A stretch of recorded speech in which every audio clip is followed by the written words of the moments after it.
two separate law enforcement agencies are warning of home burglaries around the Denver metro area. Thanks so much for joining us this evening. I'm Mark Salinger. And I'm Kim Christensen. We're told they're not connected, but both are using sophisticated techniques. 9 News reporter Janelle Finch is here with more. That's right. Let's start in Douglas County. The sheriff's office says a group of burglars is targeting homes of Asian business owners. Doug Co says burglars are tracking their victims' cars and putting hidden cameras in their yard. Deputies say they've also used Wi-Fi jammers and cut cables to disable alarm systems. In one case, a victim's tires were slashed while at work, which prevented them from being able to respond to an activated alarm. The sheriff's office says they've stolen $1 million worth of cash and jewelry and handbags this year.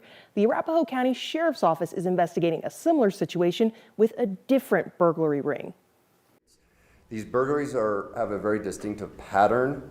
The pattern is they're targeting multi-million-dollar homes. Every one of these homes also backs up to a green belt, an open area. The way they're entering is through the back of the residence. There's a distinctive way, and then when they go in the house, the way they're committing their crimes within the residence is also very distinctive. Investigators say the pattern goes on to include the time of day these burglaries are happening, Friday nights around and after dinner. Deputies say a total of 9 homes have been hit in Cherry Hills, Littleton, and other parts of Arapahoe County. So far, nearly $1 million worth of stuff has been stolen. Law enforcement says these two rings are separate, but advice to protect property against thieves are the same. Lock all your doors to your home, set alarms, and secure valuables. Janelle Finch, 9 News. A couple in Florida is in custody after they were accused of scamming 2 elderly women in Douglas County out of millions of dollars over the course of 3 years. 17-page grand jury indictment reveals Nicole and Philip Stratler told their victims they were the owners of a working gold mine in Africa. The pair reportedly asked for investors to help extract, secure, and transport gold from their so-called mine with a promise of a return on their investment. That money was then used for things like their own personal expenses, buying properties and luxury cars. The indictment says one of the victims was an at-risk person during the time of this alleged scheme. She transferred over 3 properties to the pair, totaling more than $2.1 million. The other victim invested more than $800,000. It's really sad when that happens because to recover from that is almost impossible. The couple is charged with 5 counts of felony theft and securities fraud. It's not clear yet when they'll be sent back to Colorado. Oh yeah, there's a chill in the air. It's still, though, a good night to go out trick-or-treating. Weather impact meteorologist Lauren Robinson is here with more as we kick off November tomorrow. We are starting November tomorrow, but I'm not quite done with Halloween just yet, as you can see.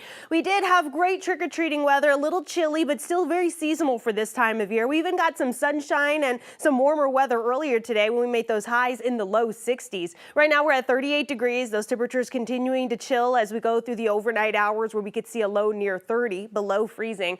The rest of the Front Range and Eastern Plains in the upper 30s to lower 40s, still a little warmer to the southeast. More 30s up in the high country, low 40s right now across the western slope. Now, as we take a look at our 24-hour temperature change, earlier today we saw drastic changes, anywhere from 10 to 20 to 25 degrees warmer than we were just yesterday. But now those changes not as drastic as we start to cool down for the evening. It's that time of year where our mornings and evenings are going to get very chilly and afternoons maybe a little mild, especially as we go into the weekend. But not a whole lot on our live radar. We're going to stay pretty dry through the rest of the evening. If you're planning out your Friday, we're going to see a chilly start to the day, those lows in the low 30s, but then by the afternoon, we're warming up into the lower 60s tomorrow. I'll have more details on what to expect in my full forecast coming up just ahead. Lauren, thank you. Boulder police are looking for more information about a possible attempted kidnapping involving an 11-year-old. The child said that she was walking to school on 26th Street between Meadow and Norwood Avenues in Boulder around 8:30 on Monday morning when an unknown man started following her bicycle. The kid said he grabbed her shoulder, so she grabbed a tree branch and hit him, causing him to let go.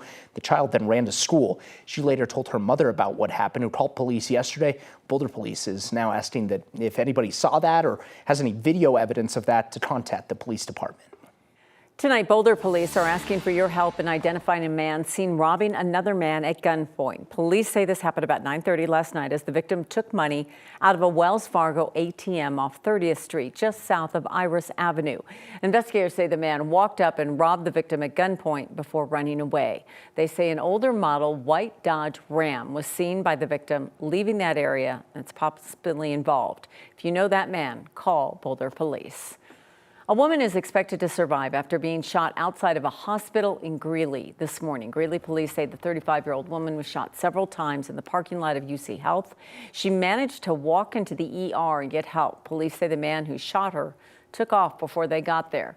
They got word that he might be at a home in Evans. They went there, found a car on fire in the driveway. The flames spread to the home, leaving neighbors in shock. This looks like what you see on TV when people pour gasoline and everything else. I mean, my mouth about hit the floor when I saw that. After firefighters got the fire under control, a SWAT team went inside and found the 38-year-old man dead. Police have not identified him. They say he knew the woman he's accused of shooting, but did not elaborate on their relationship. Well, it's that time of the year, almost sun glare season in Colorado. CDOT is reminding drivers on I-70 in the high country to be prepared for closures because of a potentially dangerous weather condition. Yes, we're talking about clear skies here. The agency says on sunny mornings, I-70's eastbound lanes will close from sunrise till around 8:30 a.m. on Floyd Hill.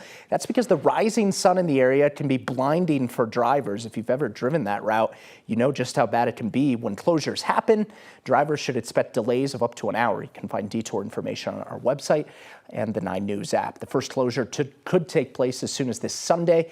They're expected to continue through February. Well, it's Halloween night, of course, so some spooky stories for you. The Denver Hearse Association is leaning into its dark, spooky stigma. Yes, there is a Denver Hearse Association. While they take part in Denver's Halloween parade every year, they're showing off their wheels year-round. Zachary Helm and another friend started the Denver Hearse Association back in 1996, so nearly 3 decades later, they have more than 100 members. Zachary says the shock value drew him in, but the craftsmanship has kept him interested all these years. I've got the emergency lights, I've got the flamethrower on the hood, so that'll shoot flames about 20 feet in the air, depending. People might look at it and not know whether it serves a purpose or not. These are actually my turn signals. These are giant LED spotlights. Yeah, that doesn't look like your typical horse. Again, the Denver Hearse Association, they're operating year-round. They're hosting an event called some sort of spook show on November 16th. They'll have a hearse show and a remote-controlled demo derby, paranormal seminars, as well as other spooky stuff at that event.